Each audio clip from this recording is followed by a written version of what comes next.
నమస్తే, welcome to iDream. నేను మీ మాధురి.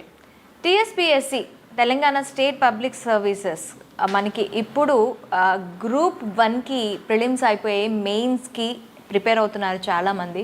సో ఇప్పుడు టీఎస్పీఎస్సికి సంబంధించి గ్రూప్ 1కి సంబంధించి ఇంకా మెయిన్స్కి ఎలా ప్రిపేర్ అవ్వాలి డీటెయిల్గా చెప్పడానికి మనతో పాటు ఉన్నారు వివేక్ గారు, farmer member Telangana public service commission. తనని అడిగి డీటెయిల్గా తెలుసుకుందాం. Hello sir. Sir, TSPSC group 1కి మనకి ప్రిలిమినరీ అయిపోయింది, మెయిన్స్కి ప్రిపేర్ అవుతున్నారు ఇప్పుడు స్టూడెంట్స్. వాళ్ళకి ప్రిపరేషన్ అనేది ఎలా ఉండాలి అంటారు? ఈ పేపర్ ప్యాటర్న్ కానీ అది ఎలా ఉంటుంది? Telangana public service commission group 1 key మొన్న రిలీజ్ అయింది. కీ రిలీజ్ అయిన తర్వాత చాలామంది ప్రిలిమ్స్కు అపియర్ అయిన అభ్యర్థులందరూ కూడా వాళ్ళ పర్ఫార్మెన్స్ని చెక్ చేసుకున్నారు. చెక్ చేసుకొని వాళ్ళ డిఫరెంట్ కేటగిరీస్కి సంబంధించి, అంటే డిఫరెంట్ రిజర్వేషన్స్ ఉన్నాయి కదా, ఆ రిజర్వేషన్ కేటగిరీస్లో బహుశా ఎంత స్కోర్ వస్తే మేము సేఫ్ జోన్లో ఉంటాము అనే ఒక అంచనాకు వచ్చారు. సో చాలామంది యాస్పిరెంట్స్ కూడా వచ్చి నన్ను కలుస్తున్నారు. సో ఫలానా కేటగిరీలో నేను ఉన్నాను సార్, కీ ప్రకారంగా నాకు ఎన్ని మార్కులు వచ్చే అవకాశం ఉంది, మరి ఏం చేయమంటారు ఇప్పుడు అని అడుగుతున్నారు. అంటే దీంట్లో రహస్యం ఏమీ లేదు. టీఎస్పీఎస్సి మనకి గ్రూప్ 1 రిక్రూట్మెంట్కి నోటిఫికేషన్ ఇచ్చిన రోజే చెప్పారు ఇది ఒక 2 స్టేజ్ ప్రాసెస్ అని. ఓకే. సో ప్రిలిమ్ ప్రాసెస్ అయిపోయింది, ఒక స్టేజ్ అయిపోయింది. సెకండ్ స్టేజ్ ఇప్పుడు మనకి ఏంటంటే మెయిన్స్. ఈ మెయిన్స్ అనేది మనకి డిస్క్రిప్టివ్ టైప్ ఉంటుంది. ఓకే. డిస్క్రిప్టివ్ టైప్లో ఉంటుంది, బట్ లాంగ్వేజ్ ఏదైనా తీసుకోవచ్చు మనము. సో 3 లాంగ్వేజెస్ కూడా అలౌ చేస్తున్నారు ఇప్పుడు. Okay. Telugu, English and Urdu medium కూడా.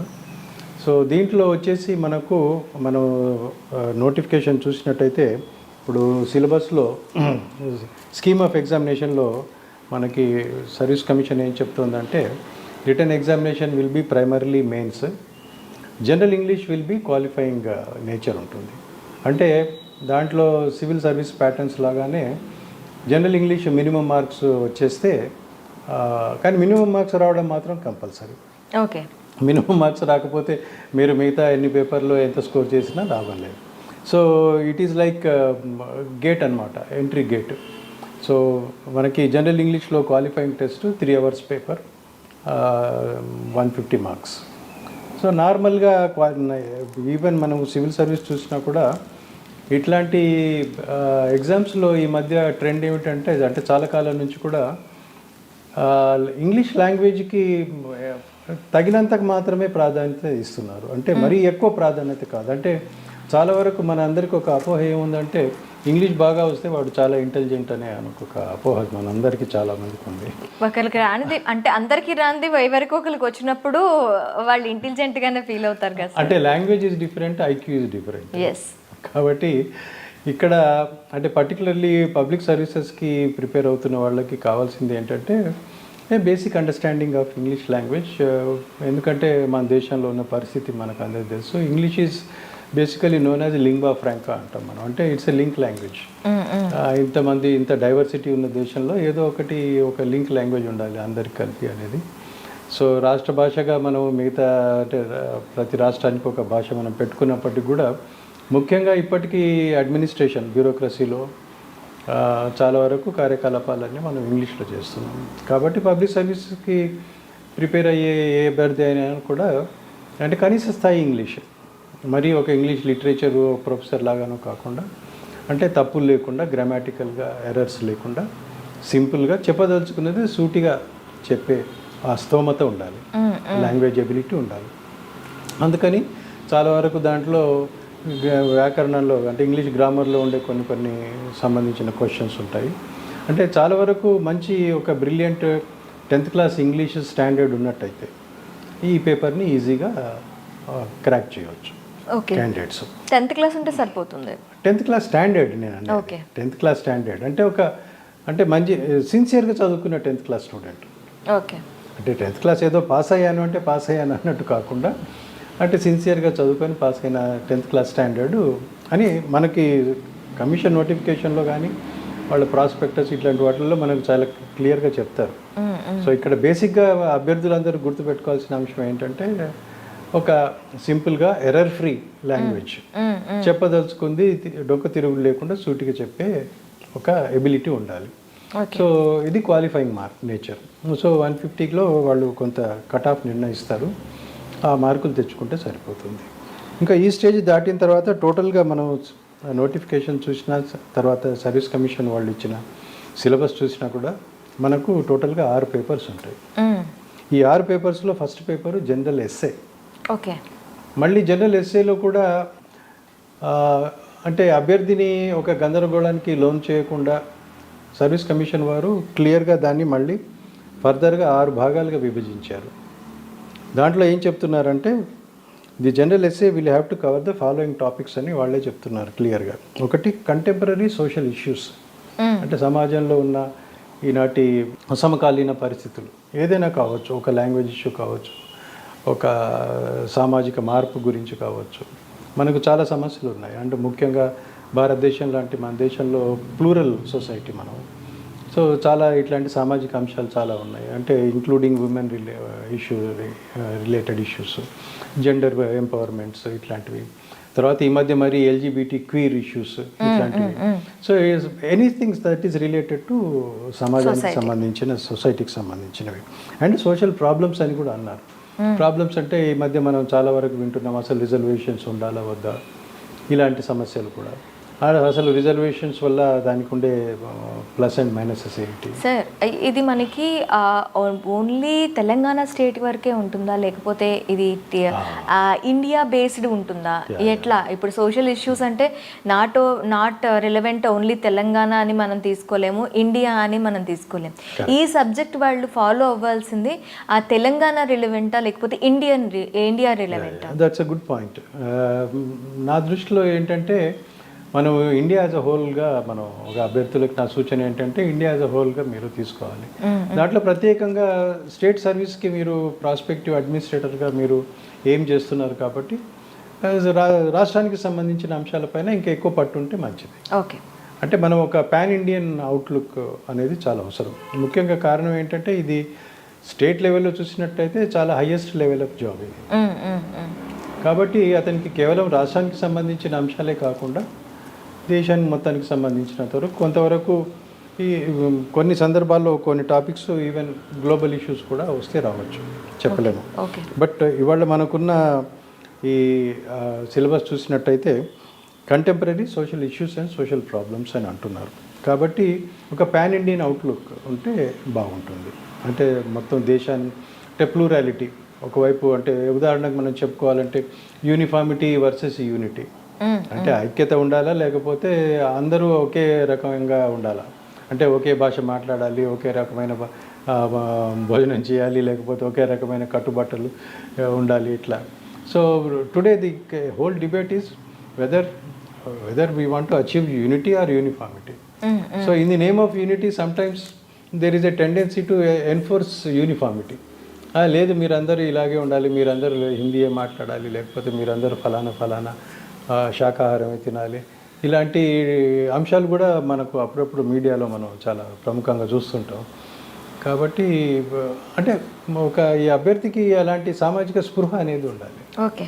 అంటే కేవలం ఏదో అకాడమిక్ పుస్తకాలు చదువుకొని పరీక్ష రాసినట్టు కాకుండా, ఎందుకంటే ఇతను పబ్లిక్ సర్వీస్లోకి వెళ్తున్నాడు.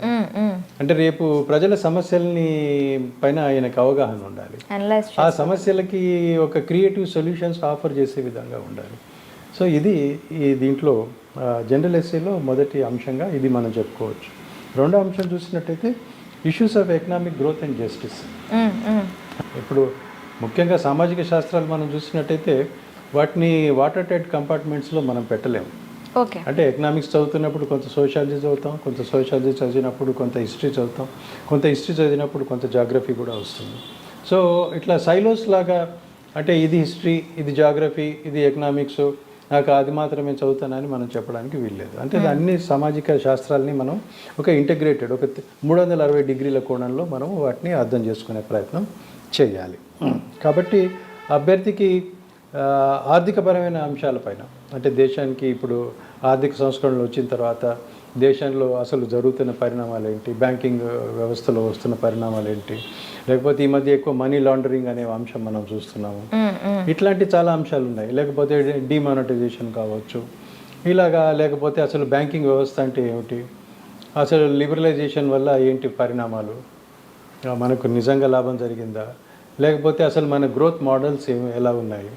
అంటే మన గ్రోత్ మోడల్స్ పర్టికులర్లీ లిబరలైజేషన్ అయిన తర్వాత అందరూ అనేది ఏంటంటే ఒక వెస్టర్న్ క్యాపిటలిస్ట్ మోడల్ మనం అడాప్ట్ చేసుకున్నట్టు అయింది. దానివల్ల rich man is becoming richer, poorer are becoming poorer, వాళ్ళ ఇద్దరి మధ్యన అంతరం బాగా పెరిగిపోతుంది అనేది ఒక అభిప్రాయం ఉంది.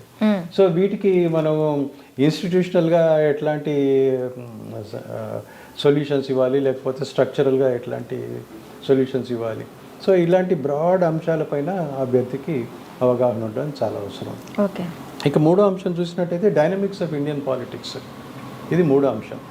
ఈ పాలిటిక్స్ అంటే ఇక్కడ కేవలం అంటే పొలిటికల్ పార్టీసు తర్వాత నాయకుల గుణగణాలు వీటిపైన అభ్యర్థులు దృష్టి పెట్టకుండా అసలు రాజకీయ ప్రక్రియ అంటే ఒక డెమోక్రటిక్ పాలిటీలో పొలిటికల్ పార్టీస్ అంటే ఏమిటి, ఎలక్షన్స్ అంటే ఏమిటి, అసలు ఎలక్షన్స్లో ఎలాంటి అంశాలు ముందుకు వస్తున్నాయి, తెర మీదకి వస్తున్నాయి, రాజకీయ పార్టీలు ఈ అంశాలని ఎలా ప్రజల దగ్గర తీసుకెళ్తున్నాయి, వీటి పట్ల ప్రజలకి ఎలాంటి స్పందన ఉంది, అంటే ఓటు ద్వారా వాళ్ళు ఎలాంటి నిర్ణయాన్ని వ్యక్తపరుస్తున్నారు, వాళ్ళ అభిప్రాయాలను వ్యక్తపరుస్తున్నారు.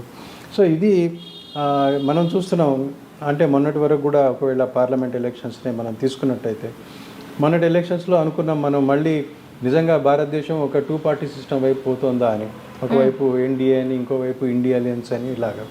బట్ ఇప్పుడు సడన్గా ప్రజల తీర్పు మనం చూసినట్టయితే మళ్ళీ regional parties plus national parties కలిసి కోalition గవర్నమెంట్లు వచ్చేసినాయి ఇప్పుడు. సో దీంట్లో అంతర్లీనంగా మనం అర్థం చేసుకోవాల్సింది ఏంటంటే ఒక 2 పార్టీ సిస్టమ్ వైపు మన దేశం పోతుందా అని అనిపించే తరుణంలో ఉన్నట్టుండి రీజనల్ పార్టీసు తమ ప్రభావాన్ని చూపించాయి. సో దానివల్ల ఒక సంకీర్ణ ప్రభుత్వం మళ్ళీ ఏర్పడాల్సిన పరిస్థితి వచ్చింది. సో ఇలాంటివన్నీ అంటే డెమోక్రసీ ఏంటి, డెమోక్రటిక్ వాల్యూస్ అంటే ఏంటి, ఎలక్టోరల్ రిఫార్మ్స్ అంటే ఏమిటి, సో ఈ అంశాలపైన అభ్యర్థికి మంచి అవగాహన ఉండాలి. ఆ అవగాహనని పరీక్షించడానికి ఇలాంటి టాపిక్ పెట్టారు జనరల్ ఎస్సీలో. ఇది మూడో అంశం. ఇంకా నాలుగో అంశం చూసినట్టయితే historical and cultural heritage of India.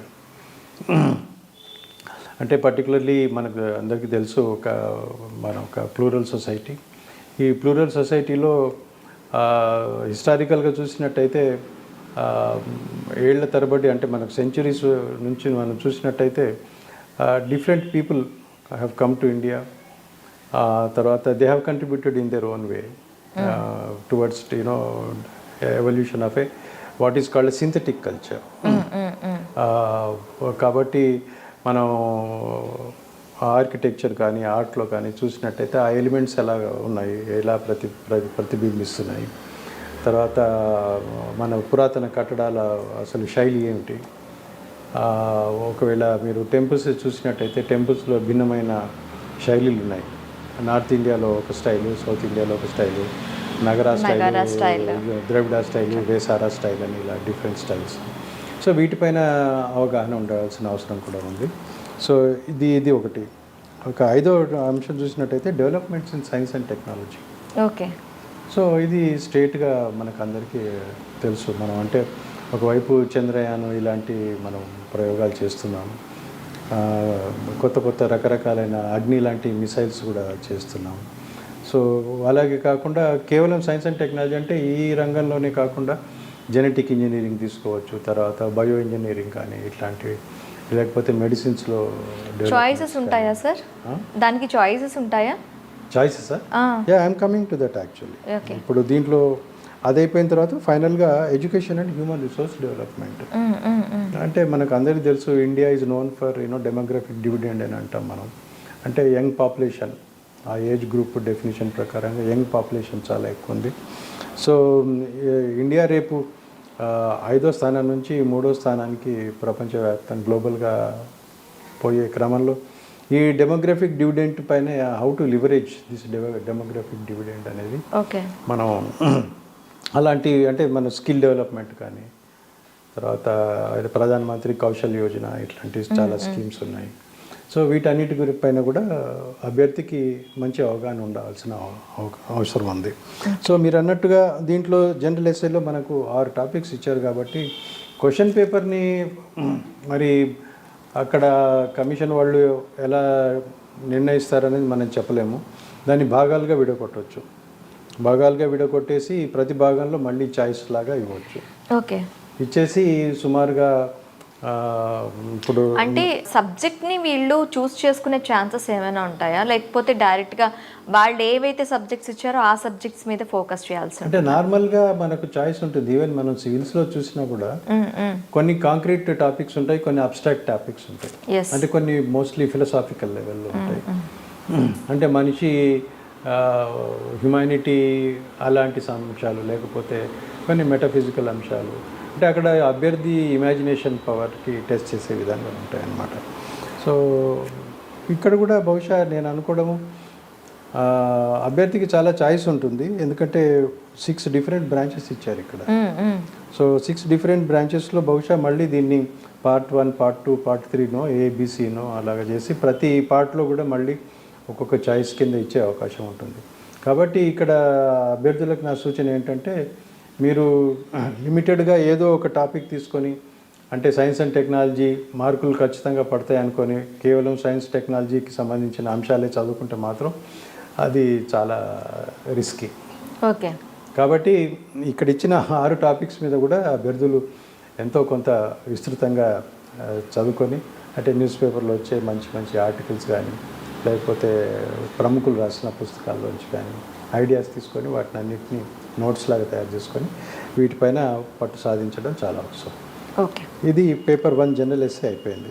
Paper 2 వచ్చేసినట్టయితే హిస్టరీ, కల్చర్ అండ్ జాగ్రఫీ, దాని particularly with reference to first sub topic ఏమంటున్నాడంటే మోడర్న్ పీరియడ్, అంటే 1757 to 1947. సో ఈ పీరియడ్ అంటే ముఖ్యంగా అంటే మన బ్యాటిల్ ఆఫ్ బక్సర్ అక్కడ నుంచి తీసుకొని అసలు మన చరిత్రలో మార్పు ఎట్లా వచ్చేసింది. అది ఇప్పుడు హిస్టరీ అనేటప్పటికి కూడాను whole India history, Telangana history అని ఉంటుంది. అది I will come to that actually that is also very, but ఇక్కడ టాపిక్ ఈజ్ వెరీ క్లియర్. సరే, మనకు సిలబస్లో ఏం చెప్తున్నాడంటే history and culture of India అని స్పెసిఫిక్గా చెప్పాడు. ఓకే, కాబట్టి నా సూచన అభ్యర్థులకు ఏంటంటే మీరు ఎట్లాగో జనరల్ స్టడీస్లో ఇండియన్ హిస్టరీ చదివి ఉంటారు. ఇప్పుడు మీ ఫోకస్ అంతా ఎక్కువ మోడర్న్ ఇండియా పార్ట్ మీద పెట్టాలి. ఓకే, మోడర్న్ ఇండియా పార్ట్ మీద పెట్టేసి కమింగ్ ఆఫ్ ద బ్రిటిష్, అప్పటి నుంచి ఇది చార్టర్ యాక్ట్స్, మళ్ళా మ్యూటినీ, అక్కడ నుంచి ఎంట్రీ ఆఫ్ గాంధీ, తర్వాత గాంధీ తీసుకున్న డిఫరెంట్ అప్రోచెస్, అంటే what is civil disobedience, what is non cooperation, ఇలాంటివి. తర్వాత ఆయన తీసుకున్న ఏ కార్యక్రమం వల్ల ఎలాంటి ఫలితం వచ్చింది. ఓకే, తర్వాత మన ముఖ్యంగా నేషనల్ హీరోస్ సుభాష్ చంద్రబోస్ కావచ్చు, భగత్ సింగ్ కావచ్చు, వాళ్ళ తర్వాత ఫ్రీడమ్ మూమెంట్లో కూడా మోడరేట్స్ అండ్ ఎక్స్ట్రీమిస్ట్ అని 2 వర్గాలుగా విడిపోయారు. సో వాళ్ళ అప్రోచ్లో వల్ల అసలు ఫ్రీడమ్ మనకు లేట్ అయిందా, లేకపోతే కరెక్ట్ టైంకి వచ్చిందా, లేకపోతే ఆ 3 చట్టాలు 1909, 1919, 1935 చట్టాలు, ఈ చట్టాల వల్ల అసలు అంటే బ్రిటిష్ వాడు ఇండియన్స్ని డెమోక్రటిక్ ఫార్మ్ ఆఫ్ గవర్నమెంట్కి మనల్ని ప్రిపేర్ చేసినట్టుగా భావించవచ్చా, ఈ కోణంలో చదువుకోవాలి. ఓకే, సో ఇది లాజిక్స్ ఎంతవరకు అప్లై అవుతుంది సార్ ఇక్కడ మనకి? లాజిక్ అంటే యాక్చువల్గా ఇప్పుడు మనకు బేసిక్గా హిస్టరీలో ఏం చెప్తారంటే హిస్టరీలో ఒక నానుడి ఉంది మనకి, అంటే history always teachers lessons if you are prepare to learn. నువ్వు నేర్చుకోవాలనుకుంటే హిస్టరీ నీకు పాఠం చెప్తుంది. లేకపోతే హిస్టరీ అంటే జరిగిపోయింది కాబట్టి ఇప్పుడు నాకు అవసరం లేదని అనుకుంటే మనకు probably we will repeat the same mistakes. నార్మల్గా అందరూ అనేది అదే. మనం హిస్టరీ చదవడం వల్ల ఏమిటి లాభం అని అంటే గతంలో చేసిన తప్పిదాల్ని పునరావృతం కాకుండా చూసుకోవడమే మనం, అందువల్ల హిస్టరీ చదువుతామని మనం చెప్తాం మనం. సో ఒక పబ్లిక్ సర్వీసెస్కి ఆఫర్ చేసే క్యాండిడేట్కి తన సమాజము, ఆ సమాజానికి ఉన్న సుదీర్ఘమైన చరిత్ర, ఆ చరిత్ర క్రమంలో జరిగిన మంచి చెడు తెలుసుకొని అలాంటి ఏవైనా అవలక్షణాలు ఉంటే వాటిని మనం అవాయిడ్ చేయడానికి మనం మంచి భవిష్యత్తు నిర్మించుకోవడానికి చరిత్ర చదవడం అనేది చాలా అవసరం. ముఖ్యంగా మనలాంటి దేశానికి అంటే బానిసత్వం నుంచి బయటపడ్డ అనుభవం ఉంది కాబట్టి ఆ ఉద్యమం, ఆ ఫ్రీడమ్ మూమెంట్, అసలు మూమెంట్ స్ఫూర్తి ఏమిటి, అందులో అసలు గాంధీ యొక్క చాలా unique technique non cooperation, non violence. అంతటి బ్రిటిష్ వాళ్ళని కేవలం నాన్ వైలెన్స్, తర్వాత నాన్ కోఆపరేషన్ ఇలాంటి టెక్నిక్స్ ద్వారా అంటే వాళ్ళలో ఒక మార్పు, అంటే ఇంటర్నల్గా మార్పు తీసుకొచ్చేసి అంటే వాళ్ళే పశ్చాత్తాప పడే విధంగా తీసుకురాగలిగాడు. సో అది కొంత సుదీర్ఘమైన పోరాటం అయినప్పటికీ ultimately British has realised their mistake. So ఇది చాలా ఇంపార్టెంట్ ఆస్పెక్ట్.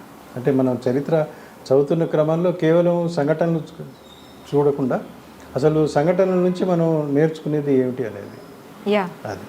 సో ఇది తర్వాత history and cultural heritage of Telangana మీరు అడిగిన దానికి ఇక్కడ మీకు సమాధానం దొరుకుతుంది. సో అభ్యర్థులు దీనిపైన కూడా మంచి పట్టు సాధించాలి. మూడో అంశం ఏంటంటే geography of India and Telangana both.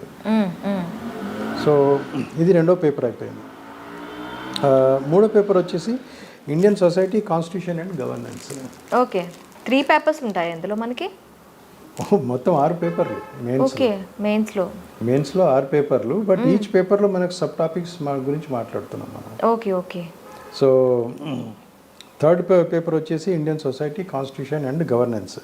మళ్ళీ ఇక్కడే మీకు ఇండియన్ సొసైటీ వస్తుంది. మీకు ఎస్ఏలో చెప్పాను కదా, contemporary issues of social problems అన్నాను కదా.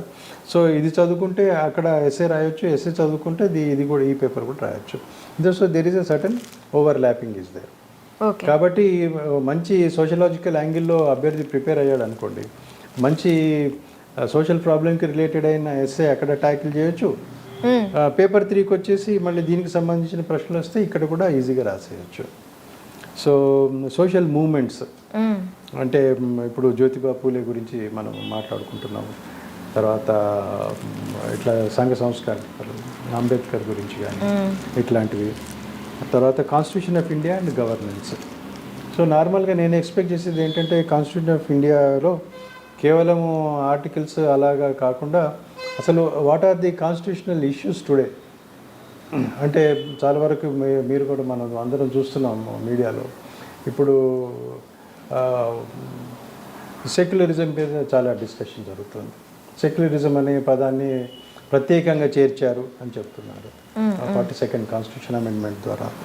సో అంటే కాన్స్టిట్యూషన్ ఆఫ్ ఇండియా టాపిక్ ఉంది కాబట్టి సెక్యులరిజం మీద కూడా కొన్ని ప్రశ్నలు రావచ్చు.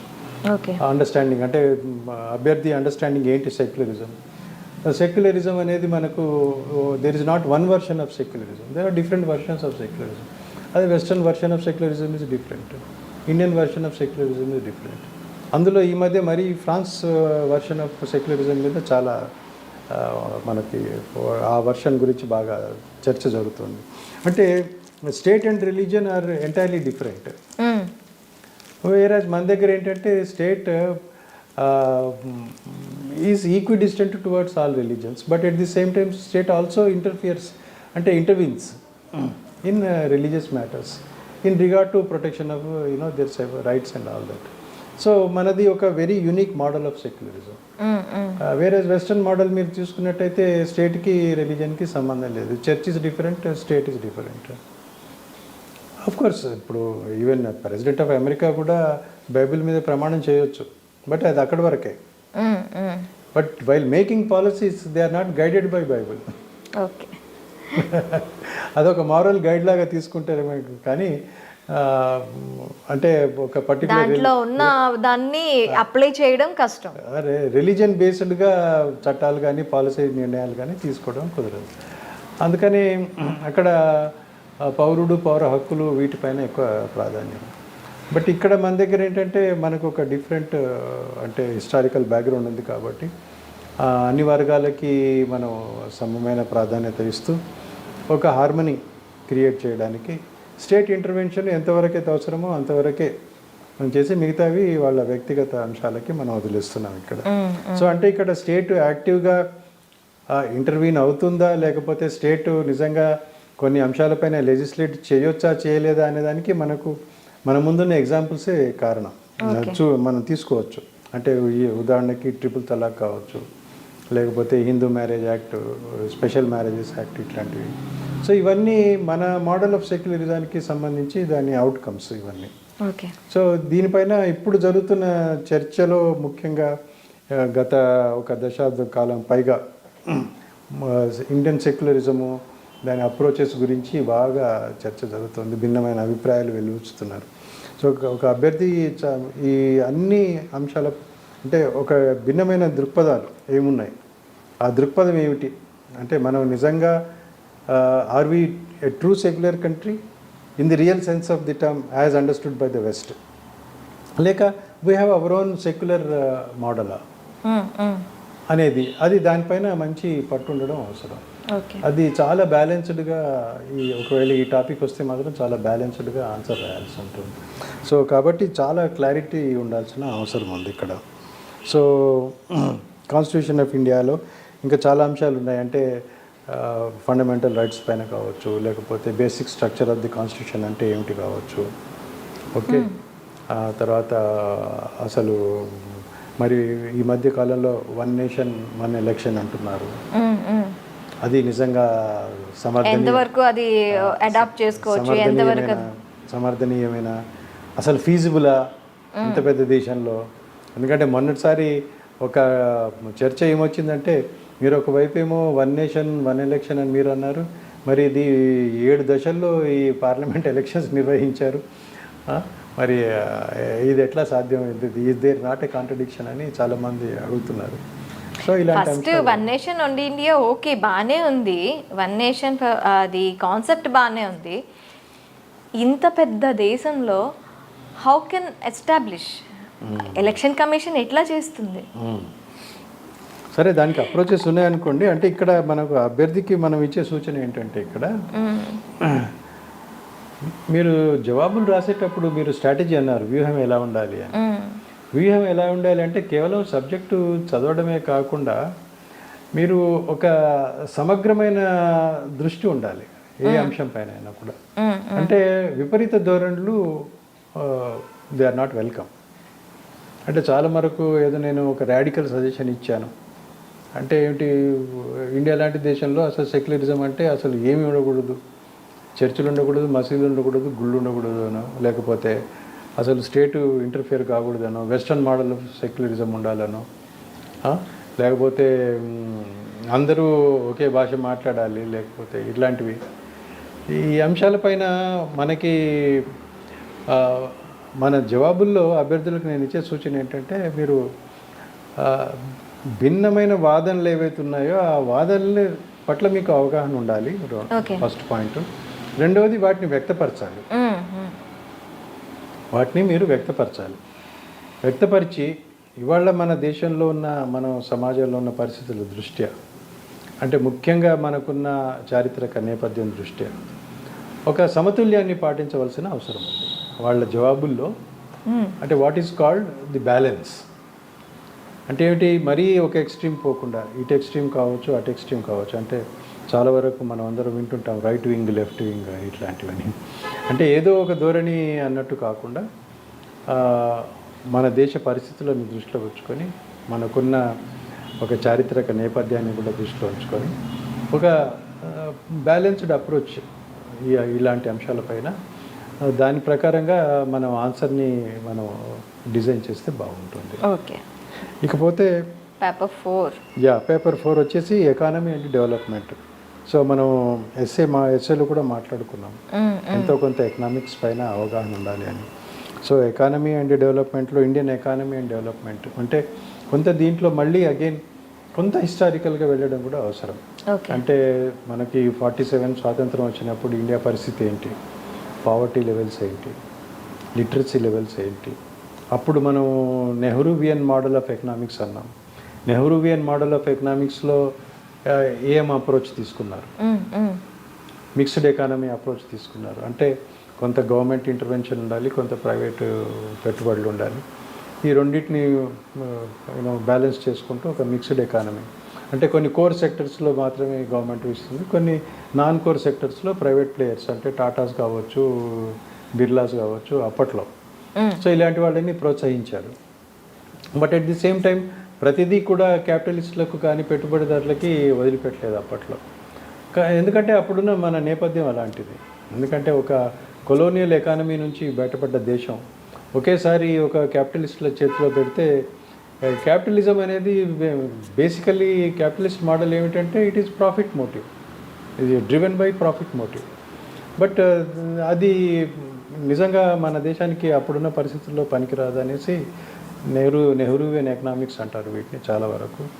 So it's a mixed economy approach మనం తీసుకున్నాము. బట్ మనకు అందరికీ తెలుసు 2014 తర్వాత మనం ప్లానింగ్ కమిషన్ మోడల్ తీసేసి నీతి ఆయోగ్లోకి వెళ్ళిపోయాము. సో ఇలాంటి అంశాలపైన అభ్యర్థికి అవగాహన ఉండాలి.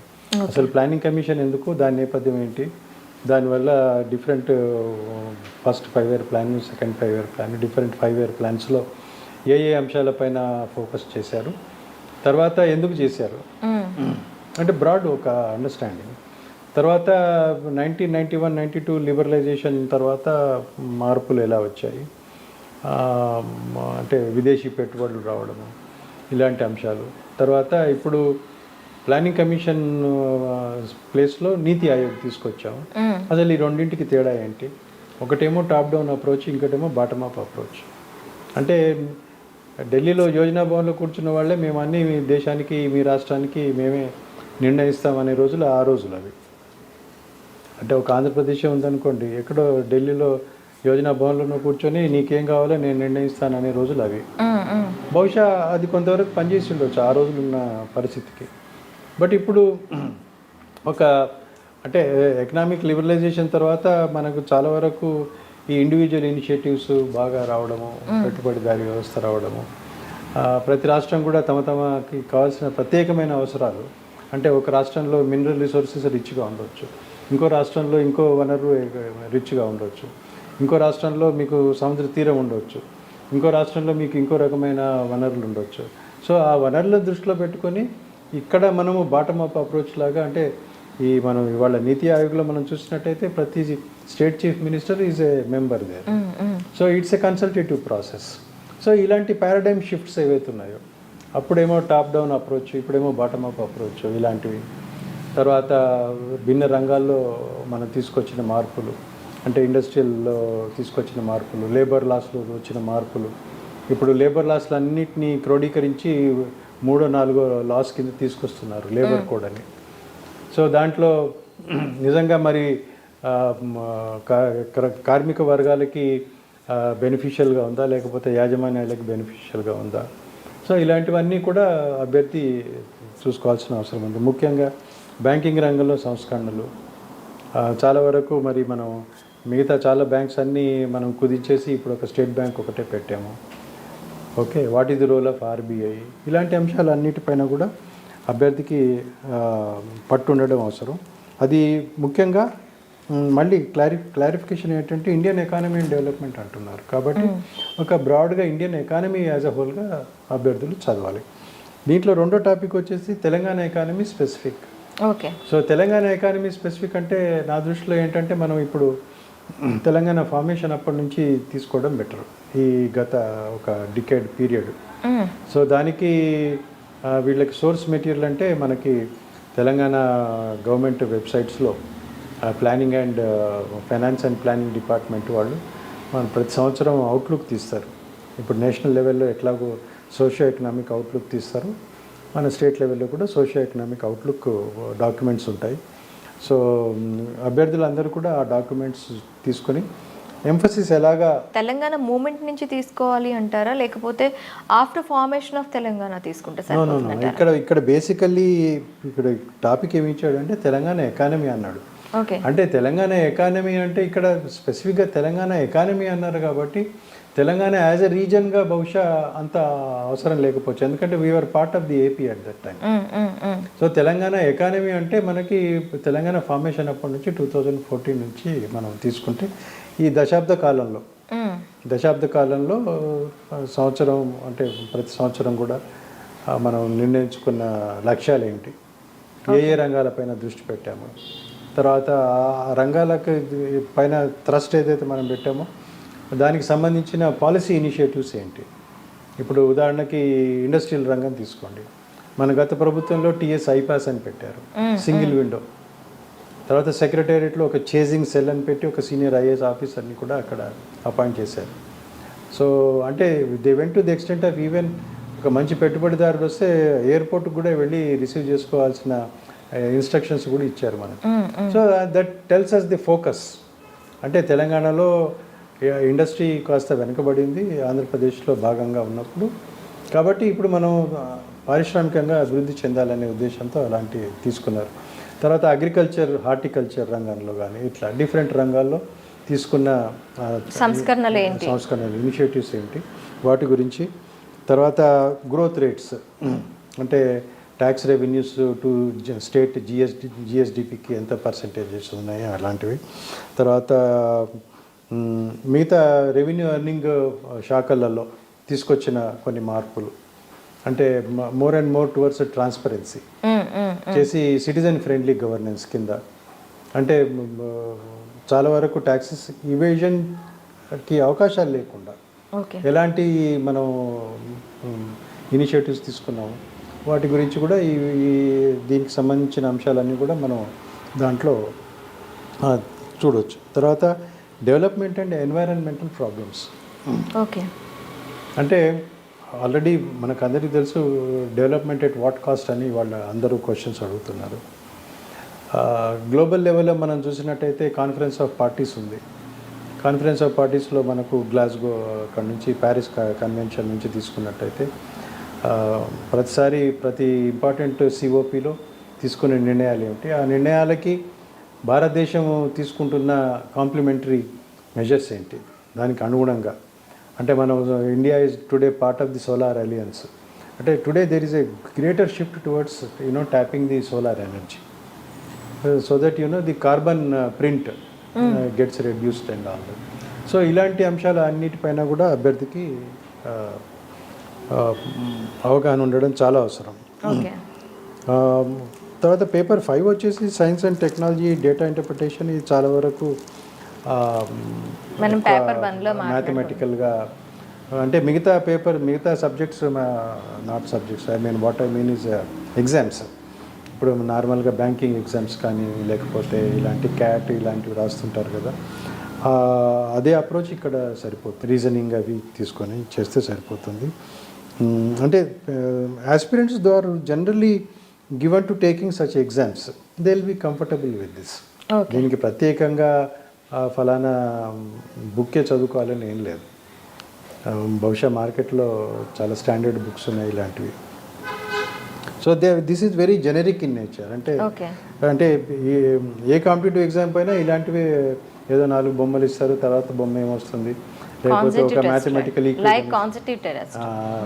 మ్యాథమెటికల్ ఈక్వేషన్ ఇస్తారు, తర్వాత ఏమొస్తుంది, సమ్ డయాగ్రామ్స్ ఇస్తారు, లేకపోతే ఒక డేటా ఇస్తారు, స్టాటిస్టికల్ డేటా ఇచ్చేసి దాని నుంచి ఫలానా interpretation, what is the inference that you draw. And for instance లెటర్సే లిటరసీ రేట్ కావచ్చు, లేకపోతే చైల్డ్ మోర్టాలిటీ ఇష్యూసే కావచ్చు, ఇట్లాంటివి చాలా ఉంటాయి. సో దీంట్లో థర్డ్ పార్ట్ అదే చెప్తున్నాను, data interpretation and problem solving. So ఫైనల్గా వచ్చేసి the real crux of the entire service commission exam is paper 6, Telangana movement and state formation. So that is special paper. ఇది ఎందుకు అంటే ఇది ప్రత్యేకంగా పెట్టారు. యాక్చువల్గా సర్వీస్ కమిషన్ మన తెలంగాణ ఏర్పడిన తర్వాత సర్వీస్ కమిషన్ కాన్స్టిట్యూట్ అయిన తర్వాత ఒక సిలబస్ కమిటీని ఏర్పాటు చేశారు. దాంట్లో ఉద్యమంలో పాల్గొన్న చాలామంది ఉద్యమ నాయకులు, తర్వాత చాలామంది ఉస్మాన్ యూనివర్సిటీ ప్రొఫెసర్స్ వీళ్ళంతా కలిసి ప్రత్యేకంగా ఈ పేపర్ ఉండాలనేసి పెట్టారు. దీనికి కారణం ఏమిటంటే అభ్యర్థి తెలంగాణ రాష్ట్రంలో తెలంగాణ పబ్లిక్ సర్వీస్లో ఎంటర్ అవుతున్నాడు కాబట్టి నీ స్టేట్ గురించి నీకు చాలా ఇన్డెప్త్ అవగాహన అవసరం అనేది ఇక్కడ ప్రధానమైన. కాబట్టి అందులో కూడా చాలా క్లారిటీతో ఇచ్చారు సిలబస్ కూడా. మీరు చూసినట్టయితే ది ఐడియా ఆఫ్ తెలంగాణ అసలు 1948 నుంచి 70 అనేది ఒక దశ. సో అసలు అంటే తెలంగాణ అస్తిత్వం ఏమిటి, తెలంగాణ ఉనికి ఏమిటి, ఇది 1948 నుంచి తీసుకోవడానికి కారణం ఏంటి, మనకందరికీ తెలుసు, మనకు సెప్టెంబర్ 17, 1948 పోలీస్ యాక్షన్ అంటాం మనం, ఆపరేషన్ పోలో అంటాం, దాన్ని యాక్చువల్గా ఆపరేషన్ కేటర్పిల్లర్. సో అప్పటి నుంచి జరిగిన పెను మార్పులు ఏమిటి, అసలు ఎందుకు ఆ పర్టికులర్ 1948ని ఒక గ్రేట్ డివైడ్గా తీసుకున్నారు, అంటే 48 కన్నా ముందు తెలంగాణ ఏమిటి, 48 తర్వాత తెలంగాణ ఏమిటి అనేది. అక్కడ నుంచి చాలా సమూలమైన మార్పు వచ్చేసింది ఇన్ ది క్యారెక్టర్ పాలన అంతమయ్యి in the character of the entire region. So అంటే ఒక అప్పటి వరకు ఉన్న ఒక ఫ్యూడల్ రాచరిక వ్యవస్థ లాంటి దాని నుంచి మనము స్లోగా ఈ డెమోక్రటిక్ అడుగులు వేయడం, ఒక ప్రజాస్వామికంగా ఒక అడుగులు వేస్తూ స్లోగా ఇవల్యూషన్ అయ్యి 1952లో ఫస్ట్ హైదరాబాద్ స్టేట్ ఎలక్షన్స్ జరగడము. 1952లో హైదరాబాద్ స్టేట్కి మనకు first chief minister Burugula Ramakrishna Rao. So అందుకని 1948ని ఒక కట్ ఆఫ్ పీరియడ్గా తీసుకున్నారు. ఓన్లీ హైదరాబాద్ ఒక్కటే వేరుగా ఉండేది కదా. హైదరాబాద్ అంటే అర్స్వైల్ తెలంగాణ, అంటే మన ఇప్పుడు ఇది కాకుండా మన బేసిక్గా అంటే స్టేట్ ఆఫ్ హైదరాబాదే, కానీ comprises of modern Telangana. Modern Telangana. But states reorganisation తర్వాత మళ్ళీ కొన్ని మరాఠీ స్పీకింగ్ కొన్ని మహారాష్ట్రకి వెళ్ళిపోయినాయి, కొన్ని కన్నడ స్పీకింగ్ లైక్ ఇప్పుడు బీదర్ అట్లాంటివన్నీ కర్ణాటకకు వెళ్ళిపోయాయి. సో కాబట్టి 1948 is the great divide.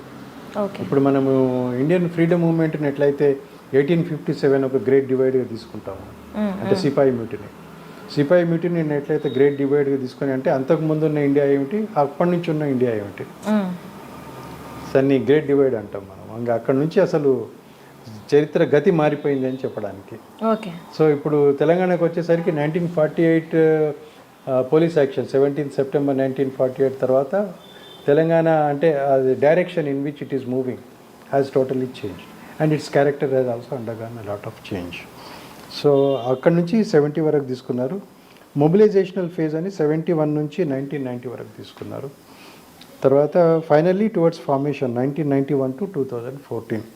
So ఈ మొబిలైజేషనల్ ఫేజ్లో ఏంటంటే తెలంగాణకి జరుగుతున్న చాలా అన్యాయాలు, అంటే మనకి 6 పాయింట్ ఫార్ములా నాన్ ఇంప్లిమెంటేషన్ కావచ్చు, జివో 610కి ఎలాగా అది దాన్ని ఇంప్లిమెంట్ చేయకుండా ఉండడానికి ఎలాంటి మార్గాలు కనిపెట్టారు అప్పటి పాలకులు. సో ఇవన్నీ కూడా అయితే ఈ మొబిలైజేషనల్ ఫేజ్లో తెలంగాణకి జరుగుతున్న అన్యాయాన్ని అంతా మనం ఒకవైపు అంటే మేధావి వర్గాలు కూర్చొని చర్చించుకోవడము, అంటే తెలంగాణకి అంటూ ఒక ప్రత్యేకమైన ఒక అస్తిత్వము, దీన్ని నిలబెట్టుకోవాలనడము, అలాంటి ఆలోచనల్ని సమాజంలోకి తీసుకుపోవడము, ఇదంతా మొబిలైజేషనల్ ఫేజ్. సో అప్పటి నుంచి 90 వరకు, 90 తర్వాత 91లో ముఖ్యంగా 91ని మనం కటాఫ్గా తీసుకోవడం, ఎందుకంటే మనకు చరిత్ర ఇవాళ ఏం చెప్తుందంటే 91లో మళ్ళీ ముఖ్యంగా అకాడమిషియన్స్ ప్రొఫెసర్స్ అందా ఉస్మానియా యూనివర్సిటీ వేదికగా ఒక ఫోరం ఏర్పాటు చేసి అక్కడి నుంచి మళ్ళీ అసలు తెలంగాణని మళ్ళీ మనం ఎలా సాధించుకోవాలి అనే దిశగా ఒక థింక్ ట్యాంక్ లాగా ఒక బ్రెయిన్ స్టార్మింగ్ చేయడము ఒక చేసేసి అక్కడి నుంచి ఈ ఉద్యమాన్ని ఈసారి ఎలా తీసుకుపోవాలి, అంటే మనకు 69 ఉద్యమం నేర్పిన పాఠాలు ఏమిటి, అది విజయవంతం కాకపోవడానికి ఏమిటి, వైఫల్యానికి కారణాలు ఏంటి, వీటినన్నిటినీ విశ్లేషించుకొని 91 నుంచి ఈ ఒక కొత్త పంథాలో రాష్ట్రాన్ని మనం సాధించుకోవాలంటే అవలంబించాల్సిన మార్గాలు ఏమిటి అనే దిశగా బాగా మేధోమదనం స్టార్ట్ అయింది. సో అక్కడి నుంచి అందుకే ఈ దశని towards formation of Telangana state అన్నారు. అందుకని 91 నుంచి మనం 2014 వరకు ఇది అంటే తెలంగాణ సాధించుకునేంత వరకు మనం ఈ దశగా.